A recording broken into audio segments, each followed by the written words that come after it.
Bonjour à tous. Alors, aujourd'hui en mathématiques, nous allons faire le module 15, séance 3.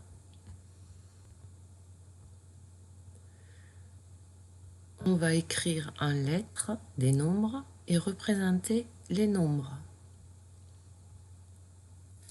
Allez, écris 5. N'hésite pas à appuyer sur pause pour écrire le nombre en lettres. La réponse, c'est 5. C-I-N-Q. 6.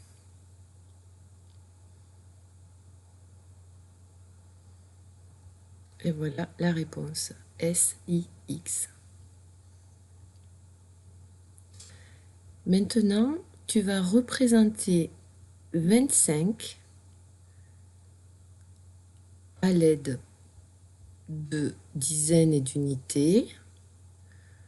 Ou alors, tu peux dessiner des fourmis ou des bonbons. Tu peux représenter 25 avec les doigts. Tu peux écrire 25 en lettres. N'oublie pas le trait d'union. Avec les dés, les cartes. Essaye de faire le plus de représentations possible du nombre 25.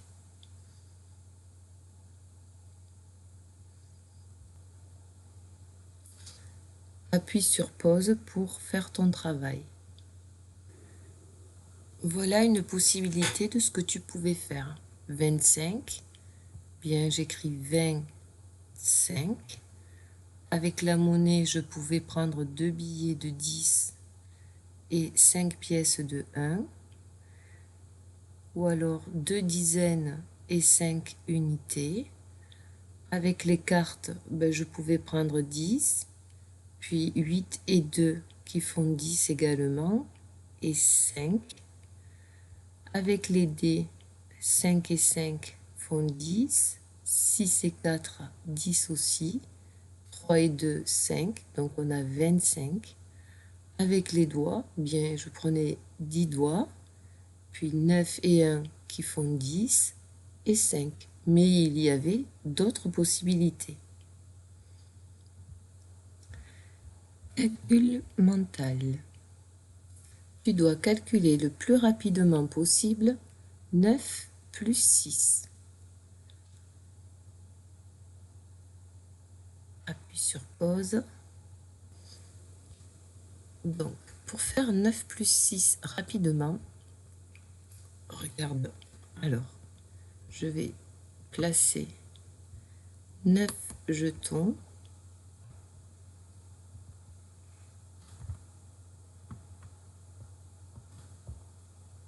Dans chaque case.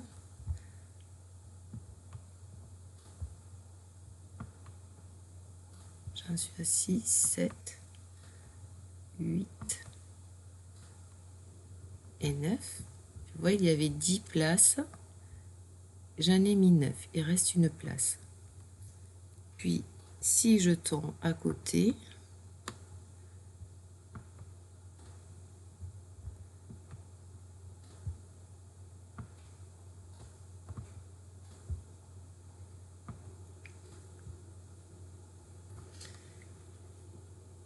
Voilà. En fait, comme il reste une place ici, je peux prendre un jeton à mon nombre 6 que je place ici. Et du coup, ça me fait 10 et 5, ce qui fait 15.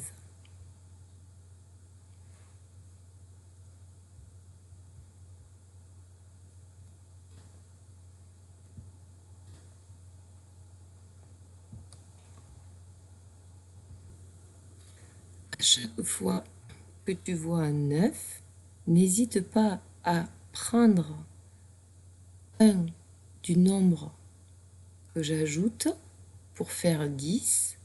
Et du coup, comme j'en ai pris un à ce nombre-là, il y en a un de moins, donc là j'avais 6, du coup j'en ai plus que 5.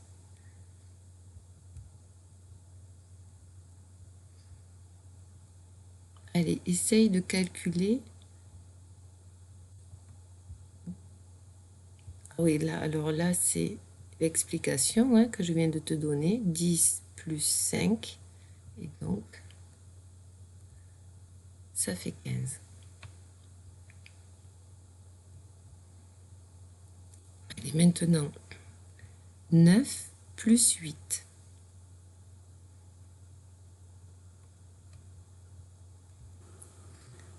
Voilà, tu as tes 9 ici, dans ton carton de 10. Il reste une place, et tu as tes 8.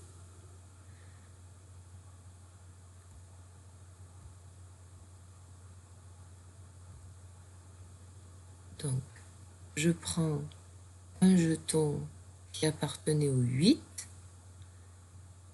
et je le fais passer ici avec les 9, ce qui fait une dizaine pleine, et il m'en reste plus que 7 ici. Le résultat était 17.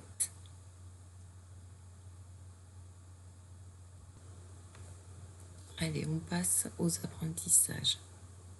Aujourd'hui, on va faire l'atelier numéro 3. Donc, c'est un problème. Tu vas fermer les yeux et je vais te lire le problème et tu vas te faire le film dans ta tête. Ne triche pas, ferme les yeux. Mamie a fabriqué des cookies. Puis, elle a mangé 5 cookies. Il en reste 12. Je te redis le problème, garde les yeux fermés. Mamie a fabriqué des cookies. Est-ce que tu te l'imagines? Bon. Puis, elle a mangé 5 cookies. Là, est-ce que tu le vois bien dans ta tête? Il en reste 12.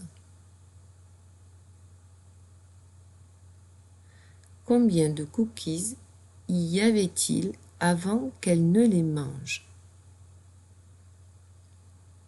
Tu peux ouvrir tes yeux. Tu vas faire un schéma pour te représenter l'histoire. Puis tu écriras un calcul et tu répondras. Il y avait cookies.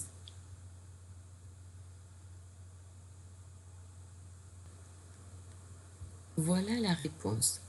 On est dans un type de problème où l'on ne sait pas combien il y a de cookies au départ. J'ai mis un point d'interrogation. Il se passe quelque chose. Mamie mange 5 cookies. Et à la fin de l'histoire, on sait qu'il en reste 12.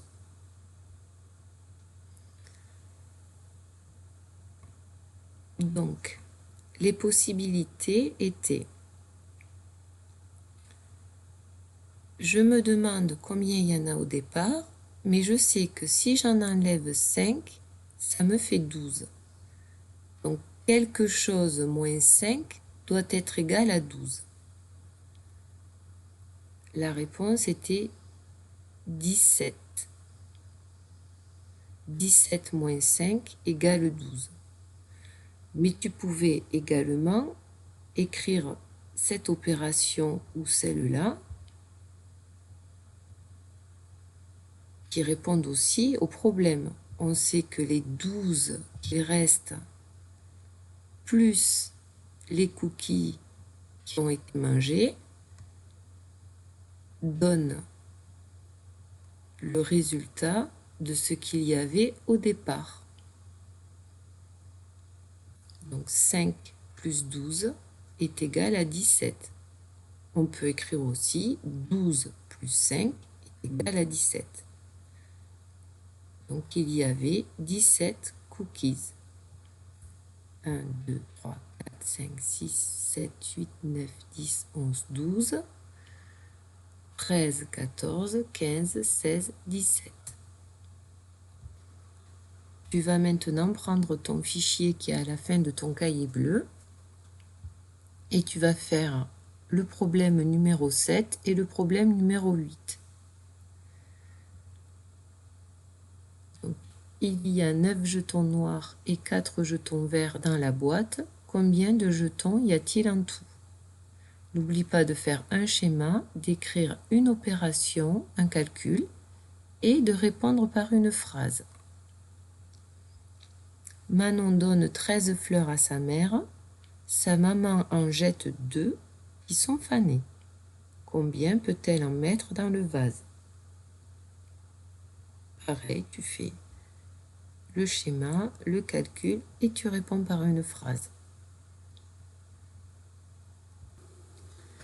Voilà la solution. Donc ici, il y a 9 jetons noirs et 4 jetons verts dans la boîte. On est dans ce cas de figure. On connaît les deux parties du tout, mais on ne connaît pas le tout. On sait que le tout, il est composé de 9 jetons noirs et de 4 jetons verts. Donc, l'opération, le calcul, c'était 9 plus 4 égale 13. Pour calculer plus vite, on se souvient de ce qu'on nous a dit tout à l'heure. Quand il y a un 9, on va prendre un jeton du deuxième nombre pour compléter à 10. C'est comme si j'avais fait celui-ci, je l'enlève et je le rajoute ici.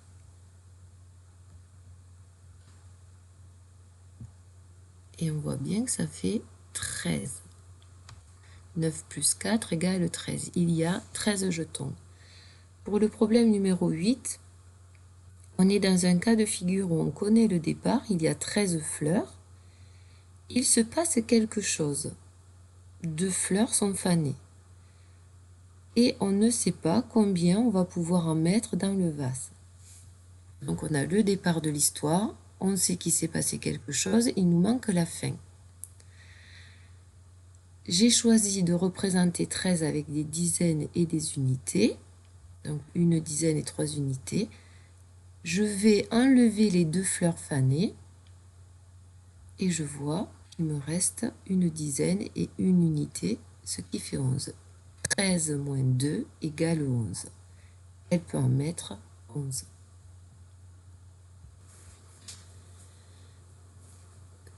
Alors pour les devoirs, ce que tu peux faire, c'est t'entraîner à ajouter 2 à un nombre. Tu choisis un nombre entre 10 et 30, tu ajoutes 2, tu vérifies si tu as bon avec un adulte ou la calculatrice et tu refais ça 10 fois.